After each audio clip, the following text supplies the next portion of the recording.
আজকের রান্না নারকেল দুধ দিয়ে পমফ্রেট মাছের কারি। প্রথমে ধনে, তারপরে জিরে, 4টে কাশ্মীরি লঙ্কার গুঁড়ো, গোটা কাশ্মীরি লঙ্কা, তারপরে 8-10টা গোলমরিচ। এই মশলাটা ফ্রাই করে নেবার পর তার মধ্যে নুন দিয়ে দিতে হবে, তারপরে তেঁতুল গোলাটা একটু দিয়ে দিতে হবে, তারপর ওতে একটু জল দিয়ে ভালো করে পেস্ট করে নিতে হবে। যে মশলাটা ভেজেছিলাম শুকনো খোলায়, তার এটা পেস্ট বানিয়ে এভাবে নিতে হবে। এবার কড়াইয়ে 4 চামচের মতো তেল দিয়ে দিতে হবে। তেলটা গরম হয়ে যাওয়ার পর কাঁচা লঙ্কাগুলো একটু ফ্রাই করতে হবে।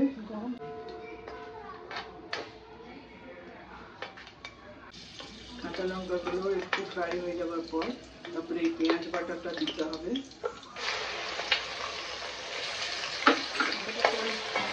একটা মিডিয়াম সাইজের পেঁয়াজকে গ্রাইন্ড করে নিয়েছি, এটাকে আগে ভালো করে ফ্রাই করতে হবে।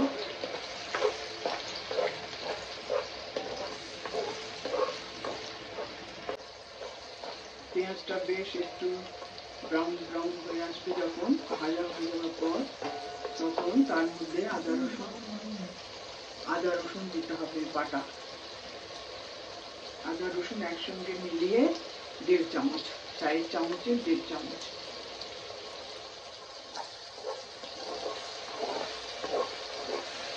এবার আদা রসুনের পেস্টটা দিয়ে দিলাম।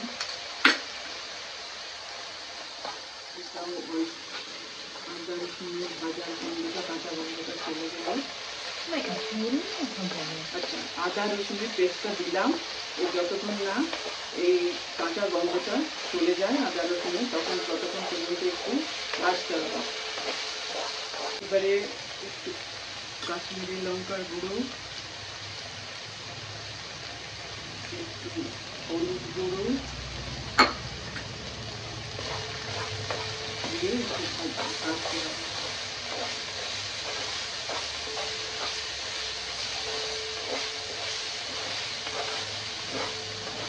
মশলাটা ভালো করে ফ্রাই করতে হবে, যতক্ষণ না মশলা থেকে তেলটা বেরোবে।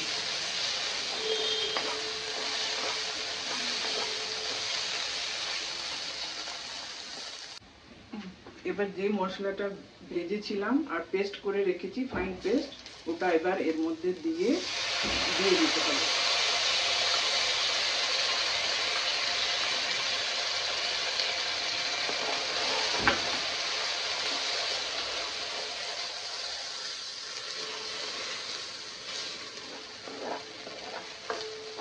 ওই পেস্টটা দিয়ে এই মশলাটাকে আবার ভালো করে ফ্রাই করতে হবে।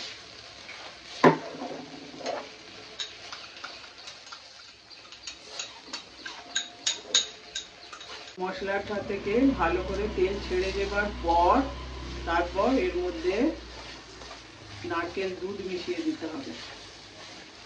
মশলাটা ভালো করে ভাজা হয়ে যাবার পর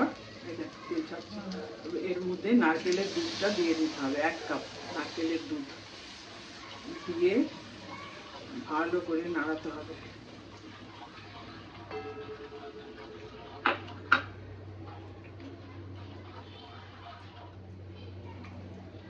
নুন নিজেদের স্বাদ মতো দেবেন। না না, মাছের নুন নেই। আমি একটু কাশ্মীরি লঙ্কা ছড়িয়ে দিলাম, কাশ্মীরি লঙ্কার গুঁড়ো।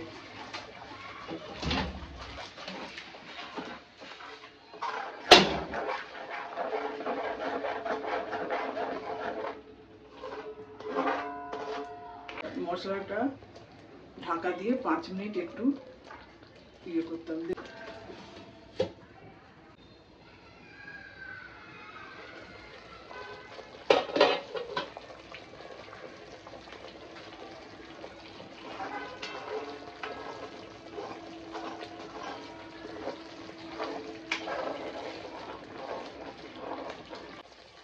মশলা থেকে তেল ছেড়ে দিয়েছে। এবারে আমি এর মধ্যে জল মিক্স করে দেবো 200 ml।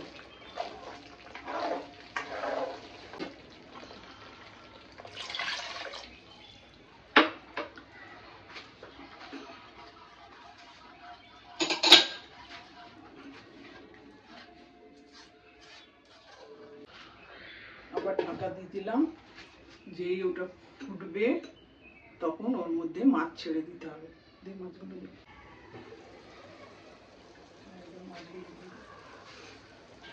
মশলাটা ফুটে গেছে।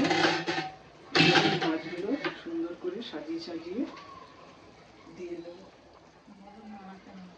কারণ মাছগুলো দেবার পরে মশলায় নাড়ানো চলবে না,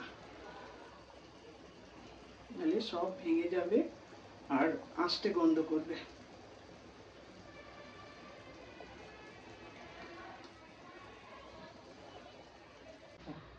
এবার আঁচটাকে মিডিয়ামে রেখে ফোটাতে হবে যতক্ষণ না মাছটা একটু সেদ্ধ হয় আর মশলাটাও একটু, গ্রেভিটাও যাতে একটু ঠিক হয়ে আসে, তারপর বন্ধ করে দেবেন।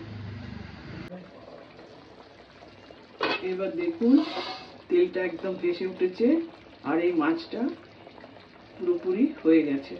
এবার এটা আস্তে আস্তে করে নামিয়ে নিতে হবে, মাছগুলো বার করে নিতে হবে।